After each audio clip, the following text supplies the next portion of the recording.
திட்டமிட்டு இது பண்ணுவாங்க அப்படின்ற மாதிரி விமர்சனம் வருது. இல்லை கஷ்டப்பட்டு படம் எடுக்கிறாங்க. ஒரு நிமிஷம், நம்ம இங்கே பிளட்டு கொடுத்து ஒரு விஷயத்தை வந்து இளைஞர்களுக்கு கொண்டு போய் சேர்க்கணும் அப்படின்னு வரோம்.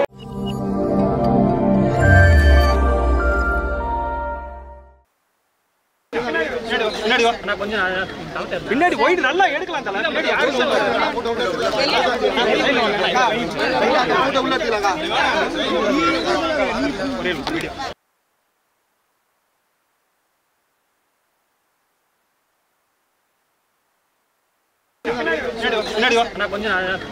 பின்னாடி போயிட்டு நல்லா எடுக்கலாம்.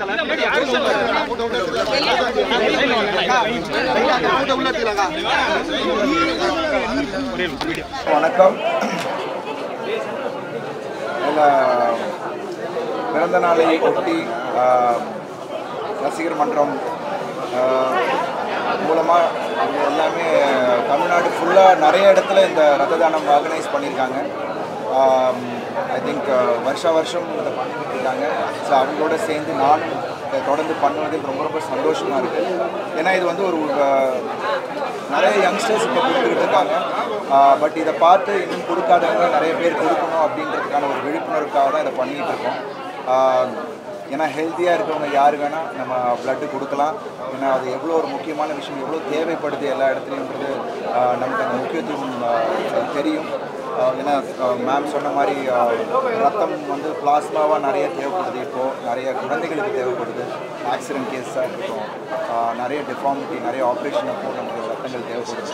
ஸோ நிறைய ஹெல்த்தியாக இருக்கவங்க எல்லோரும் வந்து கொடுக்கணுன்றது தான் என்னோட கோரிக்கை இந்த நேரத்தில். தேங்க்ஸ் டு என்னோட ரசிகர்களுக்கு முதல் நன்றி. ஏன்னா இதை தொடர்ந்து தமிழ்நாடு ஃபுல்லாக பண்ணிக்கிட்டு இருக்காங்க. Thank you so much. தினேஷ், அமல், அப்புறம் சதீஷ், சதீஷ் ஆர்கனைஸ் பண்ணி எல்லா இடத்துக்கும் கோஆர்டினேட் பண்ணிகிட்டு இருக்காங்க. நிறைய விஷயங்கள் பண்ணிகிட்டு இருக்காங்க. ரொம்ப ரொம்ப சந்தோஷம். காலையில் என்னோட ஒவ்வொரு வருஷம் தொடர்ந்து அதுவும் நான் உதவங்கரங்களுக்கு போயிட்டு அந்த குழந்தைகளோட சிரிப்பில் தான் நான் வந்து என்னோடய டேயை ஸ்டார்ட் பண்ணேன். அதுக்கப்புறம் இங்கே வந்து இந்த ஒரு விஷயம் பண்ணணும் அப்படின்ற ஒரு ஆசை. ஸோ தொடர்ந்து இது தொடர்ச்சியாக பண்ண வேண்டும். என்னோடய ரசிகர்கள் எல்லாரும் தொடர்ச்சியாக அதை கண்டிப்பாக பண்ணுறது என்னோட ஆசை. Really happy. அண்ட் எல்லாரோட வாழ்த்துக்கள். நான் இன்னும் ஃபோன் பார்க்கவே இல்லை. எல்லோரும் விஷ் பண்ணிகிட்டு இருக்காங்க. அவங்க எல்லாருக்கும் this year brings me all prosperity and happiness. Thank you so much. தமிழக இளைஞர்கள்லாம் வந்து போதைக்கு ரொம்ப அடிமையாயிட்டாங்க. அவங்க என்ன சொல்லி திருத்தலாம்? இல்லை, ஏன்னா ரத்தம் கொடுத்தது ரொம்ப முக்கியமான விஷயம். அந்த விஷயத்துல இருந்தால் கண்டிப்பாக ரத்தம் கொடுக்க முடியாது. இல்லை, நிச்சயமாக. ஏன்னா ரத்தம் கொடுக்கணும்னா நம்ம வந்து சுத்தமாக இருக்கணும். அதே சமயத்தில் ஹெல்த்தியாக இருக்கணும். இளைஞர்கள் பாதி பேர் வந்து போதைக்கு அடிமைப்பட்டு நிறைய பேர் இந்த மாதிரி சஃபர் பண்ணுறாங்க. அது வாலண்டியராக பண்ணுறாங்களோ இல்லையோ, அதில் தெரியாமல் சில பேர் அதில் விழுந்திருக்காங்க. ஸோ அதுலேருந்து அவங்க எல்லோரும் மீண்டு வரணும்.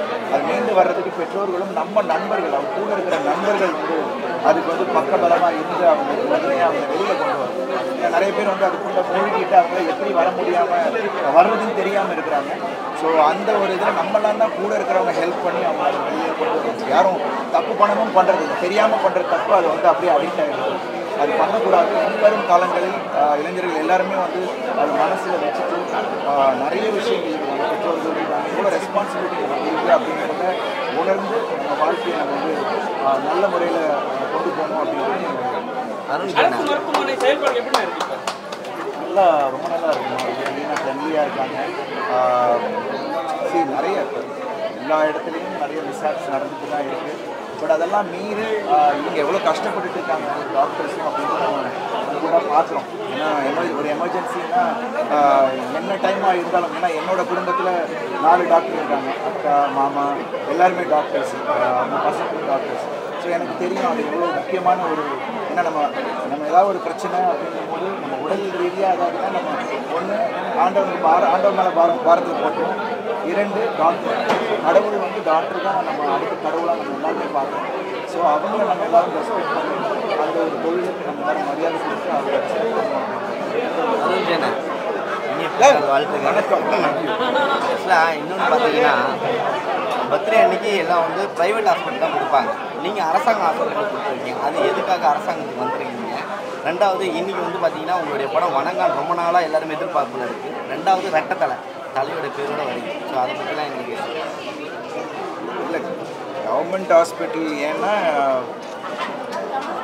இங்கே வந்து நான் நிறைய எல்லாருமே இங்கே வந்து செஞ்சிட்ருக்காங்க. நம்ம பண்ணுறதுல இன்னும் நிறைய பேர் இங்கே வந்து வருவாங்க அப்படின்ற ஒரு ஒரு எதிர்பார்ப்பில் தான் பண்ணுறேன்.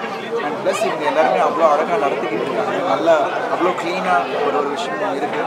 ஸோ இது என்னோட 4வது வருஷம் தொடர்ச்சியாக நான் இங்கே வந்து பண்ணுறேன். அண்ட் இங்கே வரும்போது இந்த ஆயமாலாம் பார்க்கும்போது எனக்கு அவ்வளோ ஒரு சந்தோஷம். அண்ட் எல்லோரும் அதை வந்து நம்ம புறக்கணிக்காமல் ஐ திங்க் இன்னும் மென்மேலும் கவர்மெண்ட் ஹாஸ்பிட்டல்ஸ் இன்னும் அதை வந்து கவனம் செலுத்தி இன்னும் ப்ரைவேட் பேஷண்ட்ஸை கொண்டு வரணும் அப்படின்றது ஆசை. எனக்கு அமெரிக்கா இல்லை அப்ராட்லாம் பார்த்திங்கன்னா அப்படி ப்ரைவேட் இதுவே கிடையாது, எல்லாமே கவர்மெண்ட் எய்டட் தான். ஸோ அந்த மாதிரி நம்ம ஊர்லேயும் அந்த ஒரு தரத்துக்கு நம்ம எல்லாம் கொண்டு வரணும் அப்படின்றது என்னோட ஆசை. So I'm really happy that இங்கே வந்து நான் பண்ணுறதுல. அப்புறம் ரெண்டாவது வணங்கான் இன்னைக்கு அனௌன்ஸ் பண்ணியிருக்காங்க. என்னோட பர்த்டே அப்போ அதுவுமா வணங்கான் வந்து பொங்கல் வரதா அனௌன்ஸ் பண்ணியிருக்காங்க. ரொம்ப ரொம்ப சந்தோஷமாக இருக்குது. பெரிய கிஃப்டாக நான் நினைக்கிறேன். வணங்கான் நிச்சயமாக என்னோட கெரியரில் மிக முக்கியமான படமாக அமையும் அப்படின்னு சந்தேகம் இல்லை. Thanks to Bala sir. நிச்சயமாக அது வந்து ஒரு நடிகனாக என்னை வேறு ஒரு பரிமாணம் காட்டும் அப்படின்றோம். கன்ஃபார்மாக இது வந்து ரசிகர்களுக்கு ஒரு சிறந்த படமாக இருக்கும் அப்படின்னு இப்படி ஒரு படத்துக்கு யாரும் எழுதுதில்லை. ஏன்னா அவர் எப்பவுமே வந்து யாராவது ஒரு படம் நடிச்சா ரொம்ப கஷ்டப்படும் சொல்லியிருக்காங்க.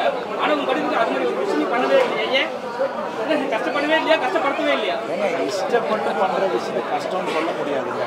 எனக்கு அது இஷ்டம், நடிக்கிறது என்னோட வேலை. அதை நான் வந்து ரொம்ப இஷ்டப்பட்டு பண்ணுறேன். ஸோ அது வந்து கஷ்டம் எனக்கு தெரியல.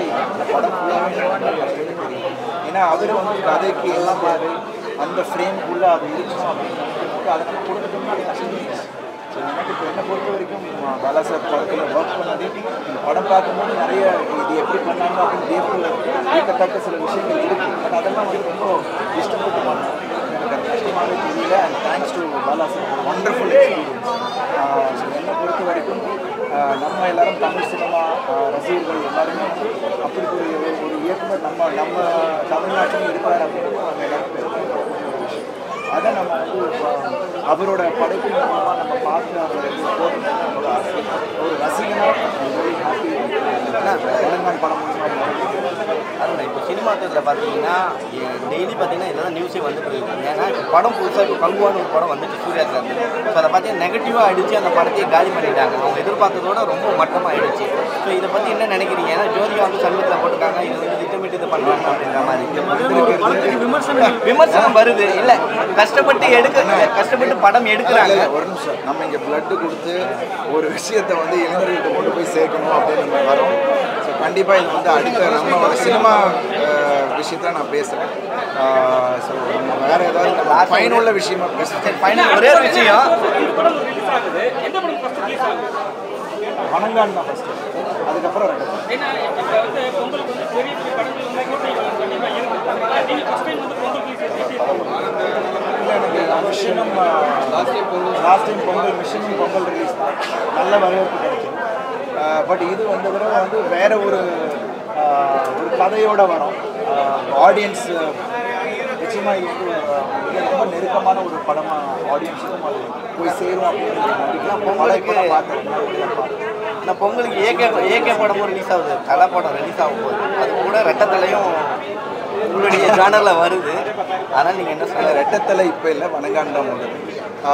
ஸோ அவர் உச்சங்க, அஜித் சார் உச்சம், அவருக்கு யாரும் போட்டி கிடையாது. ப்ளஸ் அவரோட ரசிகர்கள் எல்லாரும் என்னை வந்து அவ்வளோ நேசிச்சுட்டு இருக்காங்க. நிச்சயமாக அது போட்டியோ எதுவோ கிடையாது. இப்போ அனௌன்ஸ் பண்ணியிருக்காங்க. ஸோ அது நாளடைவில் அது என்னென்னு தெரியும். ஸோ எங்களுக்கும் ஒரு சின்ன ஒரு வழி கிடைக்கும் அப்படின்றது தான். நடிகர்கள் வந்து விஜய் அவர்கள் வந்து இப்போ அரசியலுக்கு வந்துட்டார்.